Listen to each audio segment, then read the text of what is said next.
Hello नमस्कार, माझ्या YouTube चॅनलमध्ये तुमचे सगळ्यांचे मनापासून स्वागत आहे। आज आपण तयार करणार आहोत सगळ्यांची फेवरेट अशी पावभाजी।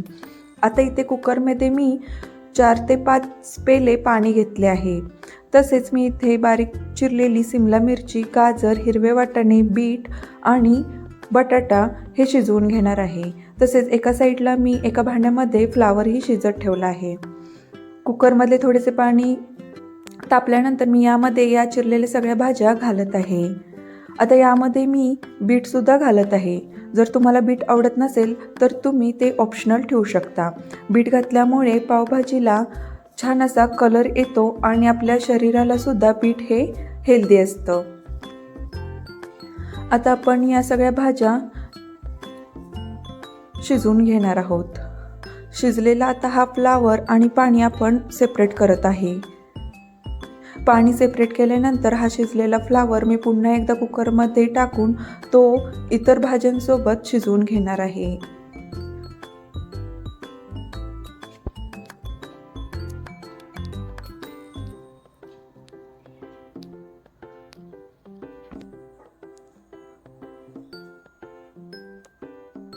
आता आपण या सगळ्या भाज्या प्रॉपर मिक्स करून घेऊया। या भाज्या शिजवत असताना आपण यामध्ये पाणी थोडंच घालावे, नाहीतर पावभाजीला चव ही छान येत नाही। आता आपण कुकरला झाकण लावून कुकरला 4 ते 5 शिट्ट्या मारून घेऊया। कुकरच्या 4 ते 5 शिट्ट्या झाल्यानंतर आपण कुकर थंड झाल्यानंतर यामधल्या भाज्या छान शिजल्या आहेत। आता आपण या भाज्या छान मॅश करून घेऊया।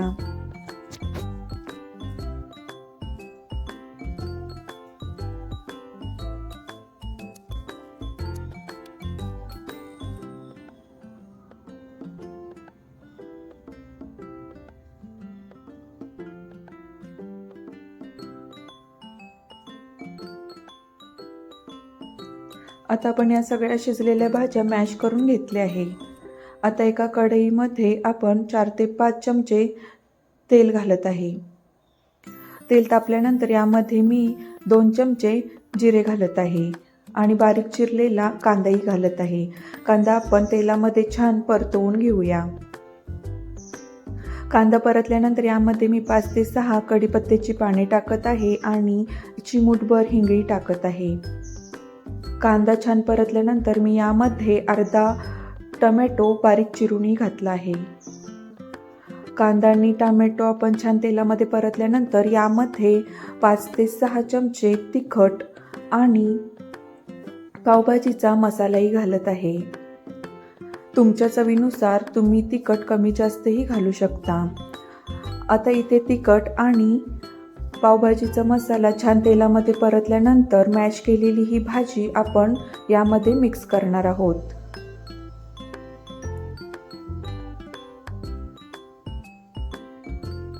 आता आपण याला छान प्रॉपर असं मिक्स केल्यानंतर यामध्ये चवीनुसार मीठ आणि साखर घालत आहे। यानंतर आपण थोडेसे पाणी घालून भाजी थोडीशी हलवून त्याला वाफ आणून द्यायची आहे। यानंतर पावभाजीला छान चव येण्यासाठी मी 2 चमचे लोणी घालून बारीक चिरलेली कोथिंबीरही घालत आहे। आता आपण 2 मिनिट पावभाजीला छान शिजवून घेऊ। तसेच आता एका तव्यावरती लोणी घालून मी हे बनपाव छान भाजून घेणार आहे। बनपाव भाजून झाल्यानंतर मी भाजीवरती बारीक चिरलेला कांदा आणि कोथिंबीर घालत आहे। अशा तऱ्हेने आपली पावभाजीची रेसिपी तयार झाली आहे। तुम्हाला माझी ही रेसिपी आवडल्यास नक्कीच लाईक, शेअर, सबस्क्राईब करा। थँक्यू।